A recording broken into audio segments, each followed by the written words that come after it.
সদস্য সংখ্যালঘু ছাত্রী আমচুর কেন্দ্রীয় সমিতির নির্দেশ মর্মে আজি গোটেই অসম জুড়ে বিভিন্ন জেলার আমার উত্তর সমাজ জেলা সমিতি আমচুর 2 ঘণ্টা অবস্থান ধর্মঘট পালন কৰিছোঁ 6 দফা দাবী লৈ যেনে আমাৰ আছে স্মাৰ্ট মিটাৰ অতি শীঘ্ৰে বন্ধ কৰি যি আগত পূৰ্বৰ মিটাৰ আছে সেই মিটাৰ বাহাল ৰাখিব লাগে আৰু চাওক বনকৰ্মী মাছমৰীয়া গৈছিলে এজন মাছমৰীয়া সেই মাছমৰীয়া থকা অৱস্থাত যি বনকৰ্মী আছিলে উন্নত দূৰত্বত থাকি গুলীয়াই হত্যা কৰিলে তাৰ আমি 10 লাখ টকা ক্ষতিপূৰণ দাবী কৰিছোঁ আমচুৰ পৰা।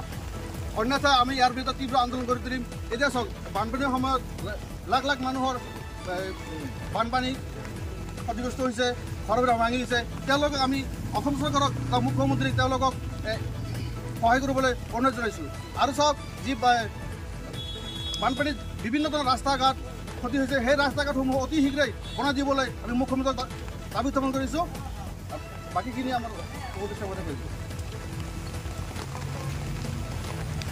আজি সদৌ অসম সংখ্যালঘু ছাত্ৰ চমুকৈ আমচুৰ কেন্দ্ৰীয় সমিতিৰ নিৰ্দেশ মৰ্মে অসমৰ অন্যান্য জিলা সমিতিৰ লগত আমি উত্তৰ চামৰা জিলা সমিতিৰ উদ্যোগত আজি 2 ঘণ্টীয়া অৱস্থান ধৰ্মঘট কাৰ্যসূচী উত্তৰ চামৰা মহকুমাধিপতিৰ কাৰ্যালয়ৰ সন্মুখত আমি এই বৰষুণৰ মাজত এইকাৰণে আমি কৰি আছোঁ যে অসম চৰকাৰে বিজেপি চৰকাৰখনে বিভিন্ন ক্ষেত্ৰত আমি দেখা পাই আহিছোঁ যেনেকৈ স্মাৰ্ট মিটাৰ তেখেতসকলে প্ৰদান কৰি আমাৰ সাধাৰণ ৰাইজক মাধ্যমৰ সজাব বিচাৰিছে। এয়া আমি সদৌ অসম সংখ্যালঘু ছাত্ৰী আমচুৱে কেতিয়াও মানি নলওঁ। অনতিপলমে স্মাৰ্ট মিটাৰ বাতিল কৰি আগতে যি মিটাৰ আছিল সেই মিটাৰসমূহ বাহাল ৰাখিব লাগে। লগতে আমাৰ ইতিমধ্যে অসমৰ চৰাঞ্চলৰ বিভিন্ন অঞ্চলত গৰাখহনীয়াই বিৰূপ প্ৰভাৱ পেলায়।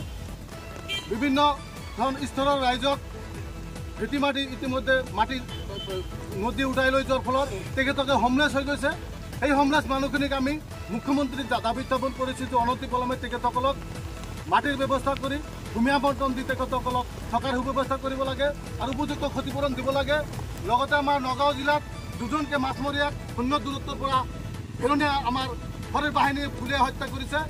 তেখেতৰ ন্যায় অনতিপলমে প্ৰদান কৰিব লাগে আৰু লগতে তেখেতৰ পৰিয়ালবৰ্গলৈ 10 লাখ টকাৰ ক্ষতিপূৰণ ধাৰ্য কৰিবলৈ অসম চৰকাৰে আমি আমচুৱে দাবী উত্থাপন কৰিছোঁ।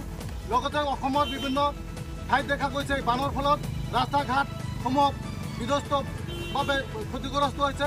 এই ক্ষতিগ্ৰস্ত ৰাস্তাসমূহ অনতিপলমে মেৰামতি কৰি যাতায়াতৰ সুব্যৱস্থা কৰি দিবলৈ আমি দাবী উত্থাপন কৰিছোঁ। আমাৰ ছাত্ৰ ছাত্ৰীসকলৰ সমস্যা যাতায়াতৰ হৈছে, গতিকে এই ক্ষেত্ৰত অসম চৰকাৰে তেখেতসকলৰ দৃষ্টি আকৰ্ষণ কৰিছোঁ।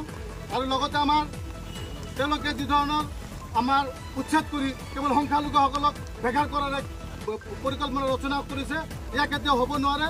তেখেতসকলে আমাৰ এই উচ্ছেদ কৰা লোকসকলক পুনঃসংস্থাপন দিবলৈ আমি দাবী উত্থাপন কৰিছোঁ। একেটা দাবী সম্মিলিত আমাৰ 6টা দাবী সমন্বিত আমি আজি উত্তৰ চামৰা মহকুমাধিপতিৰ জৰিয়তে অসমৰ মাননীয় মুখ্যমন্ত্ৰীলৈ আমি এখন স্মাৰক পত্ৰ প্ৰেৰণ কৰিম আৰু অসম চৰকাৰক আমি দাবী উত্থাপন কৰিছোঁ যে আমাৰ দাবীৰ প্ৰতি সঁহাৰি জনাই তেখেতসকলে যাতে আমাৰ সমস্যাসমূহ সমাধান কৰে। অন্যথা অনাগত দিনত আমি সদৌ অসম সংখ্যালঘু ছাত্ৰী ইউনিয়ন চমুকৈ আমচুৱে গোটেই অসমীয়া ব্যক্তিগতভাৱে গণতান্ত্ৰিক আন্দোলন আমি কৰি তুলিবলৈ বাধ্য থাকিম।